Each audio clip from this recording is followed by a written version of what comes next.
നമസ്കാരം. ലോകത്തെ പുതിയ ആയുധ നിർമ്മാണ ഹബ്ബായി ഭാരതം മാറുകയാണ്. ഏറ്റവും ആധുനികമായ ആയുധങ്ങൾ നിർമ്മിക്കാൻ മേക്ക് ഇൻ ഇന്ത്യ പദ്ധതിയിലൂടെ ഇന്ത്യ തയ്യാറെടുപ്പുകൾ നടത്തുന്നു എന്ന സൂചനകൾ പുറത്തു വരികയാണ്. റഷ്യയുമായി സൈനിക ഉപകരണങ്ങൾ നിർമ്മിക്കാനുള്ള വമ്പൻ കരാറിന് ഇന്ത്യ തയ്യാറെടുക്കുന്നു എന്നുള്ള വാർത്തകൾ പുറത്തു വരികയാണ്. ഏറ്റവും പുതിയ വാർത്തകൾ പ്രകാരം ഇന്ത്യയിൽ റഷ്യൻ പ്രസിഡന്റ് വ്ളാഡിമിർ പുടിൻ സന്ദർശനം നടത്തുന്നതിന് മുൻപ് തന്നെ ഇന്ത്യയിലെ ആയുധ നിർമ്മാണ മേഖലയിലെ 6 ശാസ്ത്രജ്ഞർ 6 വിദഗ്ധർ റഷ്യയിൽ അതീവ രഹസ്യ സന്ദർശനം നടത്തി എന്നുള്ള ചില മാധ്യമ വാർത്തകളാണ് പുറത്തു വരുന്നത്.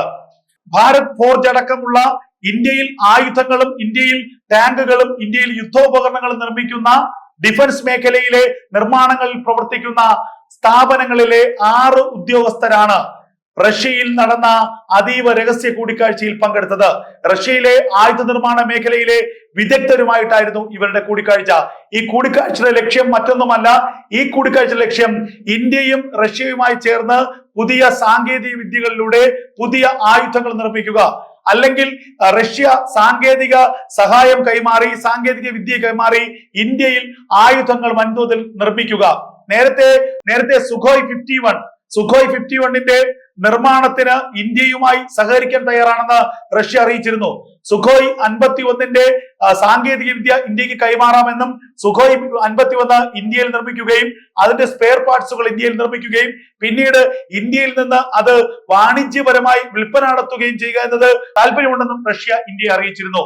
അതുപോലെ തന്നെ മിഗ് 29ന്റെ സ്പെയർ പാർട്സുകൾ അത് ഇന്ത്യയിൽ നിർമ്മിക്കാനുള്ള ചില സാങ്കേതിക വിദ്യ കൈമാറ്റവും ഇന്ത്യയും റഷ്യയുമായുള്ള ചർച്ചകളിൽ ഉണ്ടായിരുന്നു. അത്തരത്തിൽ വൻതോതിൽ ആയുധങ്ങൾ നിർമ്മിക്കാനുള്ള ഒരു പദ്ധതി മേക്ക് ഇൻ ഇന്ത്യയുടെ ഭാഗമായി പ്രധാനമന്ത്രി നരേന്ദ്രമോദി ഇന്ത്യയിൽ നടപ്പാക്കാൻ ഉദ്ദേശിക്കുകയാണ്.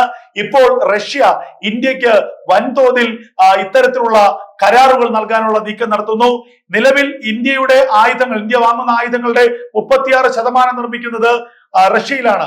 ഇനി അത് വർദ്ധിപ്പിക്കുകയും ആ നിർമ്മാണം ഇന്ത്യയിൽ നടപ്പാക്കുകയും ചെയ്യുക എന്നതാണ് ഇപ്പോൾ ഈ കരാറുകളിലൂടെ ഇന്ത്യ ലക്ഷ്യമിടുന്നത്. നമുക്കറിയാം, പാകിസ്ഥാനുമായുള്ള പ്രകോപനം, പാകിസ്ഥാനുമായുള്ള സംഘർഷ സാധ്യതകൾ. ഈ ഘട്ടത്തിൽ ഇന്ത്യ റഷ്യയുമായി ചേരുമ്പോൾ അമേരിക്കയും തുർക്കിയും അടക്കമുള്ള രാജ്യങ്ങൾ പാകിസ്ഥാനെ നേരിട്ടും അല്ലാതെയും സഹായിക്കുന്നു എന്നുള്ള വാർത്തകൾ പുറത്തു വരുന്നു. ഏറ്റവും ആധുനികമായിട്ടുള്ള ഡ്രോണുകൾ, സ്റ്റെൽത്ത് ഡ്രോണുകൾ തുർക്കി പാകിസ്ഥാന് നൽകാൻ തീരുമാനമായി എന്നുള്ള ചില വാർത്തകൾ പാകിസ്ഥാൻ മാധ്യമങ്ങൾ ദിവസങ്ങൾക്ക് മുൻപ് പുറത്തുവിട്ടിരുന്നു. ഇതിന് വലിയ പ്രചാരമാണ് പാകിസ്ഥാൻ മാധ്യമങ്ങൾ നൽകുന്നത്. അതായത് പാകിസ്ഥാന്റെ വ്യോമസേനയ്ക്ക് അല്ലെങ്കിൽ പാകിസ്ഥാന്റെ സൈനിക കരുത്തിന് മുതൽക്കൂട്ടാവുന്നതാണ് തുർക്കിയുടെ ഏറ്റവും ആധുനികമായ പുതുതലമുറ സ്റ്റെൽത്ത് ഡ്രോണുകൾ. ഏറ്റവും ആധുനികമായി AI സാങ്കേതിക വിദ്യയിലൂടെ പ്രവർത്തിക്കുന്ന ഈ സ്റ്റെൽത്ത് ഡ്രോണുകൾ വൻതോതിൽ തുർക്കി നിർമ്മിക്കുന്നുണ്ട്. അത് പാകിസ്ഥാന് കൈമാറുമെന്നുള്ള ചില അഭ്യൂഹങ്ങൾ ചില രാജ്യാന്തര മാധ്യമങ്ങൾ തന്നെ പുറത്തുവിടുന്നു. ഇതുകൂടി നിലനിൽക്കുന്ന സാഹചര്യത്തിലാണ് ഇന്ത്യ റഷ്യയുമായി ആയുധ നിർമ്മാണത്തിൽ ഏറ്റവും പുതിയ കരാറിൽ ഏർപ്പെടാൻ തീരുമാനിക്കുന്നത്. ശാസ്ത്രജ്ഞന്മാർ, ഇന്ത്യയുടെ പ്രതിരോധ രംഗത്തെ വിദഗ്ധർ റഷ്യയിൽ അതീവ രഹസ്യമായ ഒരു സന്ദർശനം നടത്തിയെന്നും ചില നിർണായകമായ കരാറുകളുടെ കാര്യങ്ങൾ ചർച്ച ചെയ്തുവെന്നും ഇന്ത്യയും റഷ്യയുമായി ആയുധ നിർമ്മാണത്തിൽ ഏറ്റവും നിർണായകമായ ഉടമ്പടി ഉടനുണ്ടാക്കുമെന്നുമുള്ള വാർത്തകൾ ഇതോടുകൂടിയാണ് ഇപ്പോൾ സജീവമായിരിക്കുന്നത്. We'll be right back.